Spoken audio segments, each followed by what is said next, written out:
What is up, my geeks and freaks? Big Girl Geek here with a brand new video. And today I am here to review The Flash, Season 6, Episode 6. Season 6, Episode 6, License to Elongate. Y'all know what time it is. It's time for 3, 2, 1. Alright, yeah, I messed that intro all the way up. The Flash, Season 6, Episode 6, License to Elongate review. We are back with The Flash. I know I'm not, like, decked out in my Flash gear. I'm very, just very tired. And the episode was quite boring in my opinion. This is going to be a very quick review because I'm just not feeling this episode. I'm just not really in the mood to even, I don't even know what that was. I don't know. We're supposed to be Crisis.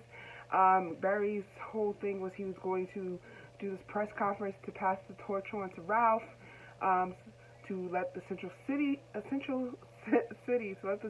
of Central City know that Ralph will be taking over as superhero once Crisis happens. He didn't tell them about Crisis, obviously, or that he was dying, but he was just saying that, Ralph needs this recognition for all that he has done for the city in these past couple years, that he has been a hero. And they did end up doing that press conference, and then they had a really nice moment where Joe and Ralph gave Barry Allen, not the Flash, the Medal of Honor, which is the highest award that he could be given from the city. And it just made me upset because Iris wasn't there. Like, that's the moment you would think you would want his wife there to see him get this medal and everything. She was in the beginning, first scene, and the very last scene. She wasn't in it a lot. It is noteworthy that Danielle Pennebaker, who plays Caitlin Stokely-Frost, did direct this episode. It was like an homage to James Bond films. They had a Bond villain. Ultraviolet came back. They were talking like Bond. They were saying, "My name's Allen, Barry Allen, shaken, not stirred" type situation. They had Bond music, and all of it fell flat for me. It was very heavily focused on Chester. It was a side character in Cecile's story. Joe had only 2 scenes. Allegra was in it. Iris's new intern. Her and Nash had a story, a big side story where Nash actually told Allegra that Barry is the Flash. She just kind of let it slip out. So she knows about multiverses. She knows about doppelgangers. And I just don't understand why we were so heavily focused on these side characters this episode. It made it feel completely flat. I don't care about these characters. I care about my core, characters. I care about Joe. I care about Iris. I care about Barry, the villain who showed up at the last very few seconds of the episode and attacked Ralph. The next episode is the Visitation of Barry Allen, which I think is in 2 parts. Eric Wallace, the new showrunner, said it's not for kids. It felt like Todd Helbing, the last showrunner from last couple seasons, did this episode. It felt so out of place, so out of whack. Cisco wasn't in it at all, and it just completely fell flat. I wasn't feeling it.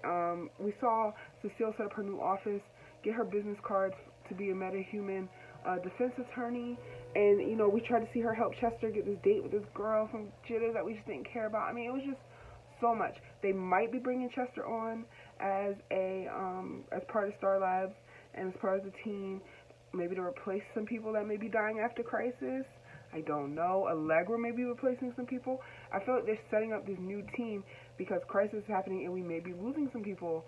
But I mean, who will we lose? You guys know I'm ready for Caitlin to go. But it was like Cisco's coming back. I don't want to lose everyone. I don't want to lose Caitlin, Cisco, and Ralph. I mean, I could just lose Caitlin right now, and you can add Chester and Allegra. I mean, I wouldn't mind Cisco going either. He's been on there for a long time. I think some of these stories are done. I'm not ready to see Elongated Man go yet because they're about to bring on Sue Dibney. She's been cast. Natalie Dreyfus is playing her. I mentioned it in my geek chat. And that foursome of Barry, Iris, Elongated Man, and Sue Dibney, they are like, best friends, in comics, and they do have this kind of a relationship, which I would love to see develop. But yeah, this episode just really, if I had to rate it, I would give it a big old fat F. It did nothing for me and didn't further along the story of Crisis for me at all. It didn't move anything forward. It's very filler. It was a weak episode to come back with, especially after a break. So I just was not feeling this episode. At all.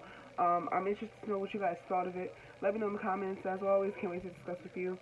I really hope this stuff gets better. because, I mean, I'm enjoying Batwoman more than I'm enjoying The Flash right now, and it's so sad, but I thought we started off on such a high with the first 2 episodes, and it's just really gone downhill for me. But yeah, what do you guys think? Till next video, I'm out of here. Big girl kick out. Peace. Hey, where are you going? You just watched a cool video. Subscribe.